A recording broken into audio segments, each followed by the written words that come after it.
حضرات سے ایک سورہ فاتحہ کی گزارش ہے، انجینئر مرحوم شیخ عاشق حسین صاحب کے لیے پڑھ دیں۔ بسم اللہ الرحمن الرحیم، الحمدللہ۔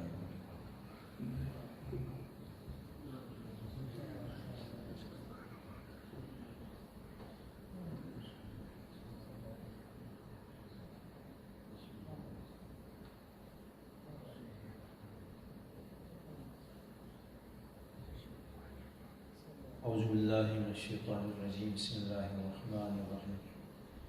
الحمدللہ رب العالمین، والصلاة والسلام علی سید الانبیاء والمرسلین، سیدنا و نبینا و شفیع ذنوبنا و حبیب قلوبنا مولانا و مولا الکونین ابی الزہراء ابی القاسم محمد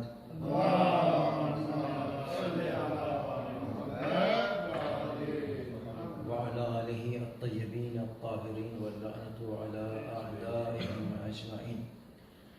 قال الله سبحانه وتعالى في محكم كتابه المجيد وهو أصدق القائلين، بسم الله الرحمن الرحيم، هو الذي بعث في الأميين رسولا منهم يتلو عليهم آياته ويزكيهم ويعلمهم الكتاب والحكمة وَإِن كَانُوا مِن قَبْلُ لَفِي ضَلَالٍ مُبِينٍ۔ صاحبان ایمان، ایصال ثواب کی مناسبت سے اور ایام رسالت مآب صلی اللہ علیہ وآلہ وسلم ہے، اس حوالے سے سورہ جمعہ کی دوسری آیت کی تلاوت کا شرف حاصل کیا گیا، جس میں مقام رسالت کی خلقت کے بارے میں گفتگو ہو رہی ہے، اور اسی طریقے سے کہ آپ کی خلقت سے پہلے کیا اس کائنات میں نور پائی جاتی تھی یا نہیں۔ اور اگلے پوائنٹ پر جو ہم پہنچ رہے ہیں وہ حدیث قدسی ہے کہ ارشاد ہو رہا ہے کہ آپ نہ ہوتے تو افلاک بھی خلق نہ ہوتا۔ پھر آخری پوائنٹ جو بیان کرنا ہے وہ یہ ہے کہ آپ کیا پڑھتے اور لکھتے بھی تھے یا نہیں۔ درود بھیجے محمد وعلی محمد۔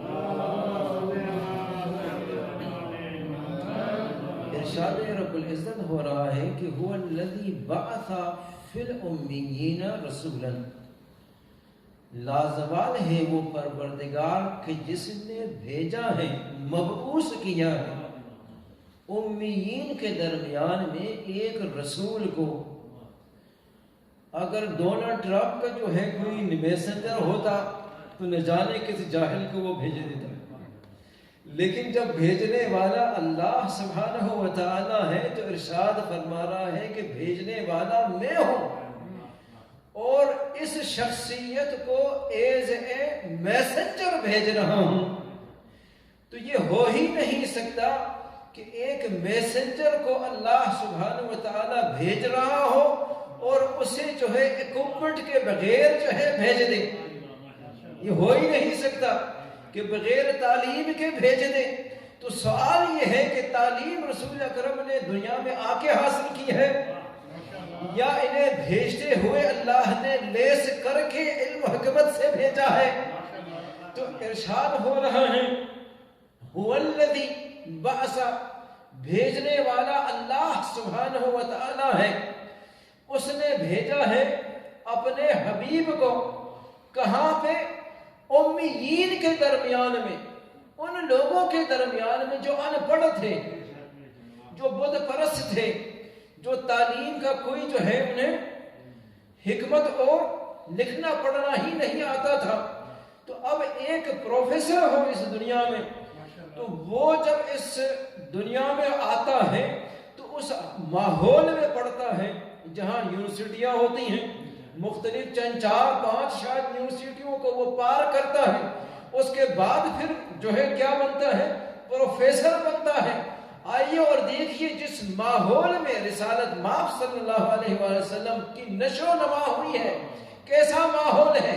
ایسا ماحول ہے کہ جو اللہ سبحانہ وتعالی خود ارشاد فرما رہا ہے کہ امیین کے درمیان میں ہم بھیج رہے ہیں، جو ان پڑھ لوگوں کے درمیان میں جو ہے اب ایک ایسا رسول آئے جو نہ لکھتا ہو نہ پڑھتا ہو نہ ان کے درمیان میں انہوں نے کچھ سیکھا ہے، اب آ کر جب وہ اپنی بعثت اور نبوت اور رسالت کا اعلان کرے اور پھر یہ فرمائے کہ میں آیات الہی کو میں پڑھ رہا ہوں، تو جو ان پڑھ لوگوں کے درمیان میں بیٹھ کر بڑے ہو کر 40 سال کے عمر میں پہنچ کر وہ آیات الہی کی تلاوت کرے، پتہ چلا آیات الہی کو اللہ نے انہیں سکھایا ہے، تو یہ حبیب جو ہے دنیا میں آ کر نبی نہیں بنے ہیں، نبی بن کے بھیجے گئے ہیں۔ درود بھیجے محمد والوں۔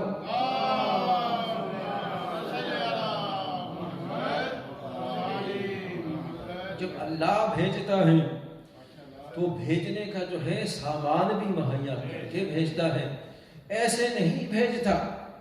تو صاحبان ایمان سنی بھی یہ اس بات پر متفق ہیں کہ آپ کی خلقت سے پہلے جو ہے پورے کائنات میں جو ہے تاریکی اندھیری، سنی شیعہ اس پر سب متفق ہیں کہ کائنات میں کوئی نور ہی نہیں پایا جاتا تھا، اندھیرا ہی اندھیرا تھا، ظلمت ہی ظلمت تھی۔ جب آپ کے نور کو اللہ سبحانہ وتعالی نے خلق کیا ہے تو چراغانی پورے کائنات میں شروع ہوتی گئی۔ عرش کو سب سے پہلے اللہ نے منور کیا نور محمد سے، صاحبان ایمان آسمانوں کو منور کیا نور محمد سے، ہے یہ نہیں، پہاڑ کو منور کیا، سیاروں کو منور کیا، زمین کو منور کیا، سورج جو جس کا نور سب سے زیادہ ہے اس کا نور بھی جو ہے میرے نبی کے نور کے صدقے منور ہوا ہے۔ تو صاحبان ایمان چاند کی چاندنی نہیں تھی، سورج کی روشنی نہیں تھی، چاند کی چمک نہیں تھی، جنت کی جو ہے خوبصورتی بھی نہیں تھی، پہاڑ کی اونچائی نہیں تھی، یہ کچھ بھی نہیں تھا۔ جب محمد رسول پاک کا نور خلق ہوا ہے تو نور کے خلق ہوتی پورے کائنات کو اللہ سبحانہ وتعالی نے منور کیا۔ تو مجھے کہنے دیجئے یہ تو آنے سے پہلے بھی کائنات کو منور کر چکے تھے، تو مکے میں آنے کے بعد انہوں نے کتنی جو ہے کائنات کو منور کیا ہوگا۔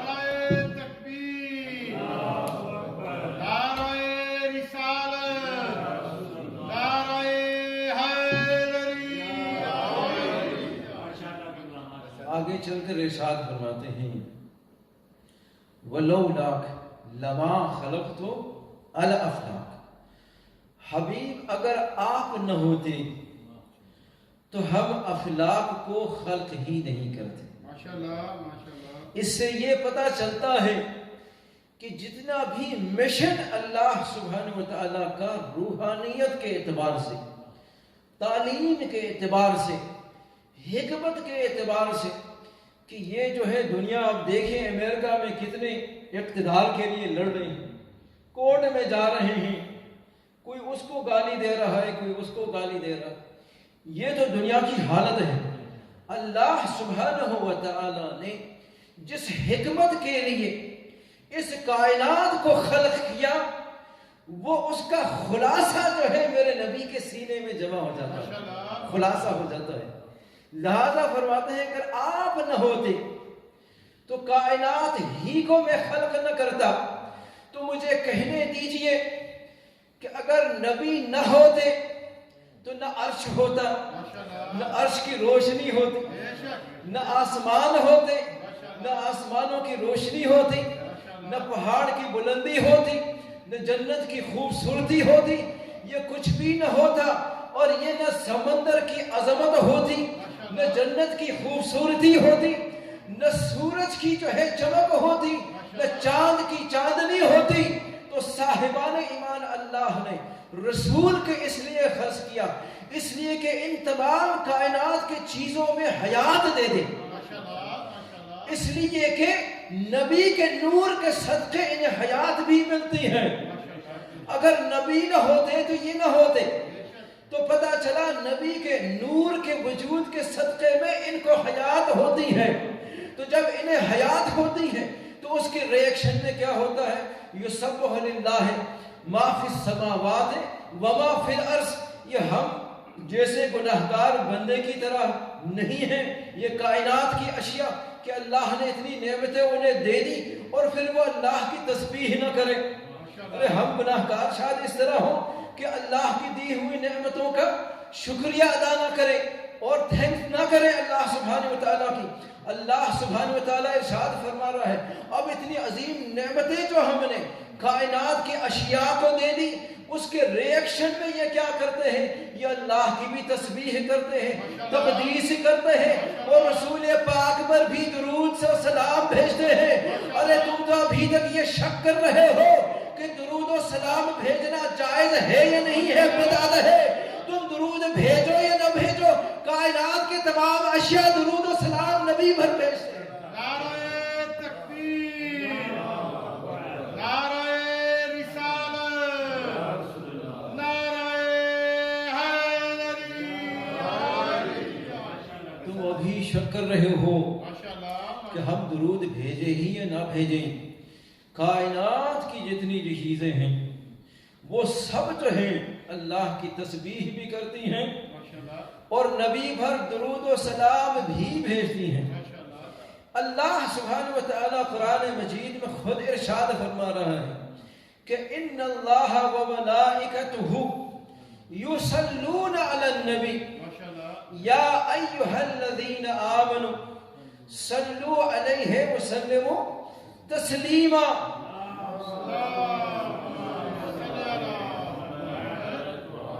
اس میں سب سے پہلا پوائنٹ تو یہ ہے کہ جو بادشاہ ہوتے ہیں جو پہنچے ہوئے لوگ ہوتے ہیں دنیاوی لحاظ سے وہ کبھی بھی جو ہے آپ کو اپنے ٹیبل پہ نہیں بلاتے انہیں ہیں جو ان جیسے ہوں.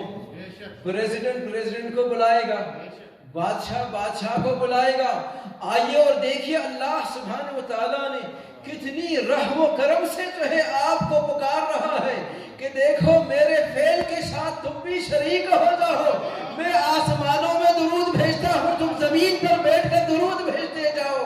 نعرہ تکبیر، نعرہ رسالت، نعرہ حیدری. ان اللہ و ملائکتہ یصلون علی النبی. اللہ اور ان کی ملائکہ جو ہیں وہ سب درود بھیجتے ہیں.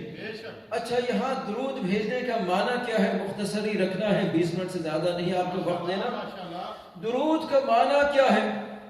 کیا رحمت بھیجنا ہے؟ اللہ سبحانہ و تعالیٰ تو خود اپنے حبیب کو جب اس نے بھیجا ہے تو ارشاد فرمایا قرآن مجید میں وَمَا أَرْسَلْنَاكَ إِلَّا رَحْمَةً لِلْعَالَمِينَ. حبیب ہم نے تو آپ کو بھیجا ہی نہیں ہے مگر انہیں رحمت عالمین بنا کے, یعنی آپ کے وجود کے صدقے میں عالمین کی بقا ہے. اگر حبیب نہ ہوتے تو عالمین ہی باقی نہ رہتا. تو رحمت بھیجنا تو اللہ سبحانہ و تعالیٰ نے انہیں رحمت کا مجسمہ بنا کے بھیجا ہے. تو یہ درود بھیجنے کا صلات کا یہاں پر معنی کیا ہو سکتا ہے؟ تو صاحبان ایمان کچھ اور ہو ہی نہیں سکتا مگر کہ اللہ سبحانہ و تعالیٰ آسمانوں میں ارشاد فرما رہا ہے کہ ان اللہ و ملائکتہ یصلون. اللہ اور ملائکہ تو انہیں تو رحمت کا مجسمہ بنا کے بھیجا ہے, یہ رحمت کے محتاج نہیں ہے. تو اللہ سبحانہ و تعالیٰ کس فعل کو انجام دے رہا ہے؟ تو گویا اللہ سبحانہ و تعالیٰ کہنا چاہتا ہے کہ اے مسلمانوں, اے انسانوں, اے انسانیت کے بے قرار سمندروں, سن لو اللہ سبحانہ و تعالیٰ آسمانوں میں اپنے حبیب کی تعریف و ثنا کرتا ہے. اب تم یہ نہ کہو کہ 12 وفات منانا بدعت ہے یا جائز ہے. جس کا جو ہے آسمانوں میں اللہ سبحانہ و تعالیٰ ثنا کرتا ہو, زمین پر ثنا کرنا عین جو ہے رسالت ہے, عین خدا کی سیرت ہے. درود بھیجے محمد و آل محمد.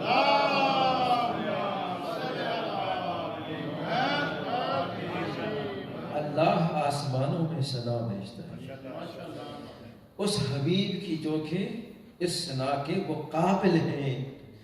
اب وہ آخری جملہ امیین کا معنی جو ہے میں کر کے آپ کی زحمت کو میں ختم کرتا ہوں. 15 منٹ ہو چکے ہیں, 20 منٹ میں ختم کرنے ہیں. صاحبان ایمان امی سے مراد کیا ان پڑھ ہے؟ یہاں پر یہ سوال اٹھتا ہے کہ کیا رسالت مآب صلی اللہ علیہ وآلہ وسلم ان پڑھ تھے, پڑھنا اور لکھنا نہیں جانتے تھے؟ تو یہاں پر سنیوں کا ایک عقیدہ ہے, وہ کہتے ہیں کہ ہاں جی بالکل نہ پڑھنا جانتے تھے نہ لکھنا جانتے تھے. وجہ کیا ہے؟ 2 وجہ ہے. ایک وجہ یہ ہے کہ اگر وہ پڑھنا اور لکھنا جانتے تو ان سے عالم جو ہے کوئی اور ہونا چاہیے تھا جزیرۃ العرب میں, جو کہ وہ ان کے پاس جا کے پڑھنا اور لکھنا سیکھیں. وہ یہ دلیل دیتے ہیں. دوسری دلیل یہ ہے کہ اذن لرتاب المبطلون, قرآن مجید خود کہتا ہے کہ وما کنت تخط بیمینک, آپ اپنے سیدھے ہاتھ سے کچھ لکھتے نہیں تھے, اس لیے کہ اگر آپ لکھتے اور پڑھتے, کبھی بھی جو ہے کسی نے پوری لائف میں پڑھتے اور لکھتے رسالت مآب کو کسی نے نہیں دیکھا. اگر آپ لکھتے اذن لرتاب المبطلون, جو آپ کے خلاف جو ہیں عالم یہود, یہ جو بھی دشمنان اسلام یا مشرکین یا بت پرست جتنے بھی تھے جو آپ کے دشمن تھے, ان کو بہانہ مل جاتا تھا کہ بھئی یہ تو پڑھتے اور لکھتے تھے, انہوں نے تو امینڈمنٹ کر کے بائبل کو اولڈ ٹیسٹمنٹ اور نیو ٹیسٹمنٹ کو انہوں نے جو ہے ایک نیا ورژن بنا لیا ہوگا, تو یہ تہمت آپ کی شخصیت پر آ جاتی. لہٰذا ان کے عقیدے کے مطابق جو ہے آپ نہ پڑھتے تھے اور نہ لکھتے تھے. ہمارے شیعہ اثنا عشری کے عقیدے کے مطابق رسالت مآب صلی اللہ علیہ وآلہ وسلم جب مبعوث ہوئے تو 72 لینگویج پر جو ہے ان کو عبور حاصل تھا. 72 لینگویج پر ان کا عبور حاصل تھا. اچھا, ہمارے عقیدے کے مطابق نہ پڑھنا اور نہ لکھنا جو ہے ایک قسم کا عیب محسوب ہوتا ہے, اور نبی جو ہے وہ منزہ ہونا چاہیے ہر قسم کے عیب سے. یعنی زمانے کے جو ہے ہر قسم کے نالج کو جاننا جو مبعوث نبی ہے کسی ایریا اور ریجن میں, اس کے لیے ضروری ہے. اسی لیے ہمارے 12ویں امام آئیں گے تو جتنے بھی ٹیکنالوجی کی جو ہے ترقی ہوئی ہے, ایڈوانس ہوئی ہے, چاہے وہ میڈیسن ہو, چاہے وہ کیا ہے انجینئرنگ میں ہو, چاہے اسٹرولوجی میں ہو, ہر علوم میں جو کچھ ہو چکا ہے اس سے کہیں گنا زیادہ, روایت کے مطابق 25 گنا زیادہ جو ہے علم ان کے سینے میں ہے. اب وہ آئیں گے, وہ اپنے علوم کے ذریعے سے, اپنے تقریر کے ذریعے سے مرعوب کریں گے لوگوں کو, انفلوئنس ڈالیں گے, ان کے ہارٹس کو جو ہے وہ کیچ کریں گے. تو یہ تو خلاصہ ہو گیا. تو یہاں پر شہید مطہری کا ایک جملہ ہے, حضور صلی اللہ علیہ وآلہ وسلم جب بھی چاہیں, اور ائمہ اطہار بھی جو ہیں جب بھی چاہیں وہ ارادہ کریں تو اللہ سبحانہ وتعالی انہیں وہ نالج دے دیتا ہے فوراً اسی ٹائم پہ. یہ ایک پوائنٹ.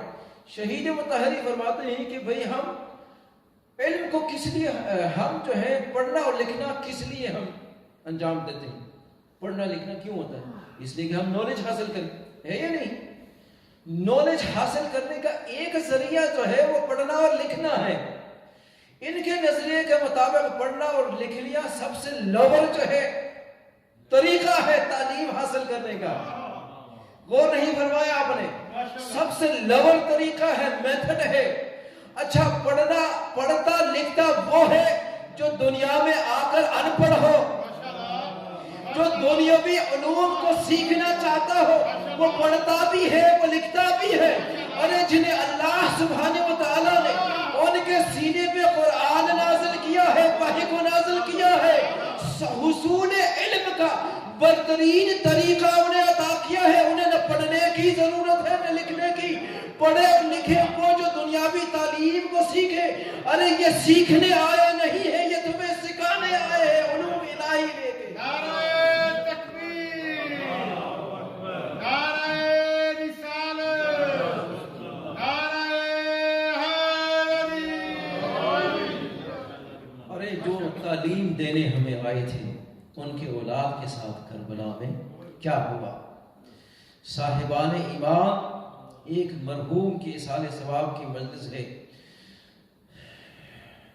ان کا جنازہ کم از کم یہ کہ اپنے وطن میں اٹھایا گیا، لیکن کربلا میں جنازہ اٹھانے والے بھی نہیں تھے اور پرسہ دینے والے بھی نہیں تھے۔ صاحبان ایمان جب عصر عاشور ہوئی، اسیروں کو جو ہے اونٹوں پہ بٹھایا گیا، بغیر کجاوے کے اونٹوں پہ، کہیں ام فرما کے سامنے سے جو ہے ان کے لال کا جو ہے سر نوکے نیزے پہ آ رہا ہے، ارے کہیں پر اون محمد کا سر جناب زینب کے سامنے آ رہا ہے، ارے کن نگاہوں سے مائیں دیکھ رہی ہوں گی، لیکن ایک سر ایسا تھا، جناب عباس کا سر تھا، اسے 3 مرتبہ کوشش کی گئی کہ نوکے نیزے پہ رکھا جائے، لیکن وہ نیزہ صاحب نیزہ کے ہاتھ سے ہی جھک جاتا تھا، زمین پر گر جاتا تھا۔ عمر سعد نے کہا خولی جلدی آؤ، ارے مجھے الہام لینا ہے، اسے تم اپنے گھوڑے کے ساتھ باندھ دو۔ صاحبان ایمان امام حسین کا سر آیا، ارے کن نگاہوں سے امام سجاد نے دیکھا ہوگا، ارے ایک مرتبہ ان شہداء کے جسم اطہر کے سامنے سے ان کجاووں کو لے جایا جا رہا تھا، ایک ایک کر کے بیویاں جا رہی تھی، ارے امام زین العابدین علیہ السلام کی نگاہیں اپنے بابا کے جسم اطہر پر پڑھی، ارے اس طریقے سے کہ جناب زینب کہتی ہے، امام زین العابدین دل میں کہہ رہے تھے بابا، ارے کوئی باپ مر جاتا ہے تو بیٹے جنازے کے نزدیک آتا ہے، سب سے پہلے مسئلہ کفن کرتا ہے، عزت سے جنازہ پڑھاتا ہے، بابا میری جان تو نکل رہی ہے، میں کربلا سے جا نہیں سکتا، بس یہ دیکھنا تھا زینب نے اپنے کو گھوڑے سے ایک مرتبہ زمین پہ گرایا، سجاد کی نگاہیں زینب پر چلی جائیں، سجاد کی جان نہ نکل جائے۔ اللہ تبارک القوم الظالمین وسيعلم الذين ظلموا أي منقلب ينقلبون۔ پروردگار ہمارے اس قلیل عزاداری کو اپنے بارگاہ میں قبول فرما، ہم سب کے گناہوں کی مغفرت فرما، مرحوم شیخ عاشق حسین صاحب کو جنت الفردوس میں جگہ عطا فرما، ان کی گزشتہ گناہوں کی مغفرت فرما، اس ذکر اہل بیت اور مجلس کے ثواب کو ان کے روح تک پہنچا، شفاعت اہل بیت انہیں نصیب فرما، منازل آخرت ان کے لیے آسان فرما، ان کی باقی تمام مرحومین کی مغفرت فرما، جتنے بھی مومنین اور مومنات اپنے نیو بورڈ میں مرحوم ہو چکے ہیں، پروردگار رب العزت ان کی بھی مغفرت فرما، پروردگارہ ہمارے جتنے بھی کمیٹی کے نوجوان ہیں، محنت کر رہے ہیں، انہیں اجر عظیم عنایت فرما، ہم سب کو متحد فرما، سیرت محمد و آل محمد کو سمجھنے عمل کرنے کی توفیق عطا فرما، اپنے آخری حجت کے ظہور میں تعجیل فرما۔ ایک مرتبہ سورہ الحمد للہ پڑھ کے مرحوم شیخ عاشق حسین صاحب کے روح کو خوش بسم اللہ الرحمن الرحیم۔